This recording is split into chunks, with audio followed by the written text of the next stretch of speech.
എന്ത് നീതി പാവപ്പെട്ട രോഗികളോട് ചെയ്യാൻ കാണിച്ചു? ആരോഗ്യ മേഖലയിലെ പ്രശ്നം എന്ന് പറയുമ്പോൾ നമ്മുടെ ജീവനെ ബാധിക്കുന്ന പ്രശ്നമാണ്. പണ്ട് കേരളത്തിൽ ഉമ്മൻചാണ്ടി ഭരിക്കുന്ന സമയത്ത് ഇന്ന് ഏറ്റവും കൂടുതൽ ആളുകൾ വിഷമിക്കുന്നത് ചികിത്സയ്ക്ക് വേണ്ടിയിട്ടാണ്.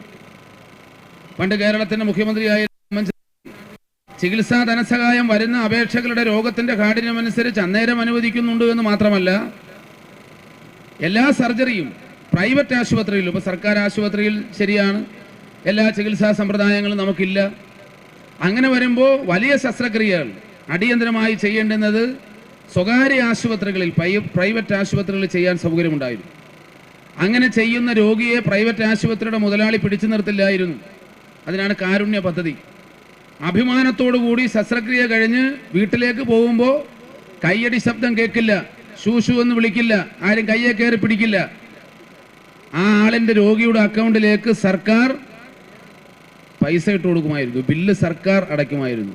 ദൈവത്തിൻ്റെ സ്വന്തം പദ്ധതിയായിരുന്നു, അതെടുത്ത് തോട്ടിക്കളഞ്ഞു.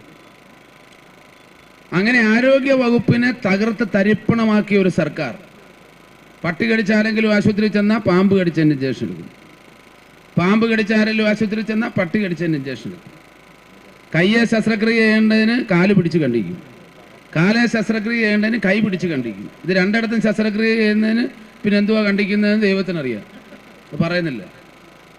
അപ്പം അങ്ങനെ കത്രിക വയറ്റിനകത്ത് വെച്ച് മറന്ന് തുന്നിക്കെട്ടിവിടും. പിന്നെ കുറേ കാലം കഴിയുമ്പം അത് വഴുത്ത്, അത് പ്രശ്നം, അവിടെ സമരം. ആ സഹോദരി തന്നെ എത്ര ദിവസങ്ങൾ സമരം ചെയ്തു.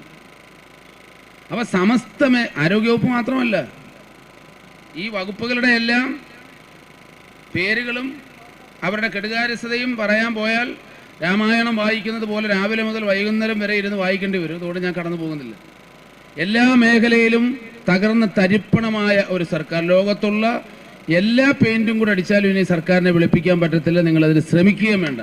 ഇത്രയും മുഖം വികൃതമായ ഒരു സർക്കാർ, ആ സർക്കാരിനെതിരായിട്ടുള്ള പടപ്പുറപ്പാടാണ്. ഞങ്ങൾ ഉണ്ടാക്കി ചെയ്യുന്ന സമരമല്ല. ഇടതുപക്ഷ ഞങ്ങളിത് ബഹുമാനപ്പെട്ട പ്രതിപക്ഷ നേതാവ് നിയമസഭയ്ക്കകത്ത് പലതവണ പറഞ്ഞതാണ്.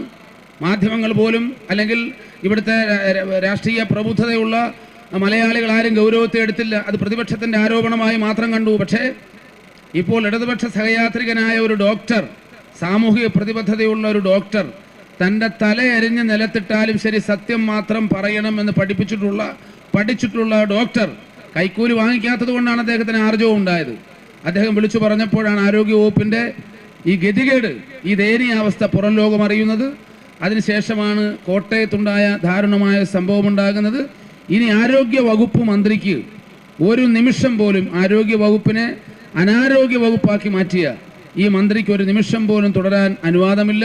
അതിൽ പ്രതിഷേധിച്ച് പത്തനംതിട്ട യൂത്ത് കോൺഗ്രസ് ജില്ലാ കമ്മിറ്റി നടത്തിയ ഈ പ്രതീകാത്മകമായ സമരം നിങ്ങളുടെ അനുവാദത്തോടു കൂടി ഉദ്ഘാടനം ചെയ്തതായി അറിയിക്കുന്നു. അഭിവാദ്യങ്ങൾ.